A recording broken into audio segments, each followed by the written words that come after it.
I'm going to demonstrate how to change a flat quickly. First of all, we got to simulate a flat. Should we yell pothole? Yeah. Oh, yeah. The first thing you're going to want to do is make sure that the bead all the way around is broken off of the edge. That'll get it loose. Do that on both sides. And starting at the valve, right here, you're going to press down, so, and over the top. Now, the next thing you're going to do is figure out where the flat came from. And you're going to examine the tube. Wow, this one was flat before. You use the pump. And I like pumps better than CO2 because sometimes you get more than one flat. Or somebody doesn't know how to use the CO2 and it gets wasted. So you get enough air in there. One of the first places to check around the valve stem, and if there's leaks that are coming from around there, you got a rotten tube. You got to throw it away.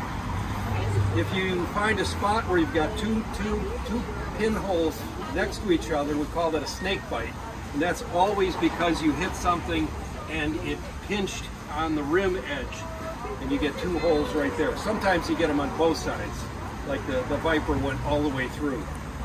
If you've got one on the inside, it's more than likely that you've got a problem with the rim tape.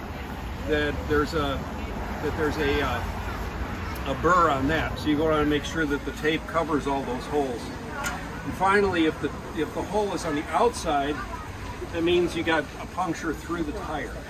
What you're going to want to do is run your thumb through there very lightly, and if you feel something, that's usually a piece of glass or a sharp piece of stone, and you're going to want to work that out of the tread. Because if you don't do that, the next tube's going to go flat in the same spot. We already know this one is good, so we're going to put this one back on. I like to put the tube into the tire first, and always put the valve stem where the label of the tire is.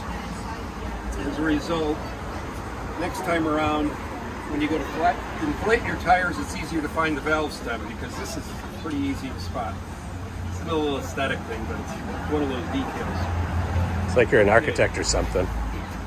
Yeah, I watched too many other reels. Okay, there's a valve. I'm going to run that through there. We're going to get one side on. Any tips about what you're doing to get that on? Well, the first one's easy. The next one, we're going to start at that part here. And what you're going to want to make sure you do is push this in so that that's seated, and then let it out. And then you start working this around here. And then we kind of, you can then let a little bit of the air out. We're going to go back again. Kind of stretch it around there, and voila. So start kind of at the valve. And You start at the valve stem, move all the way around to do that. Now, for expediency, Tom, I'm not going to use the frame come on, you're on the road. This is going to be a shorter video.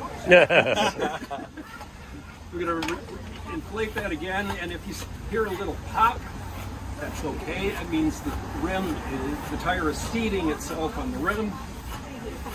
And this is a 28 millimeter tire, so we're going to run that up to about 80 pounds, maybe even a little less. Yeah, ready to go again. Nice job. Thank you.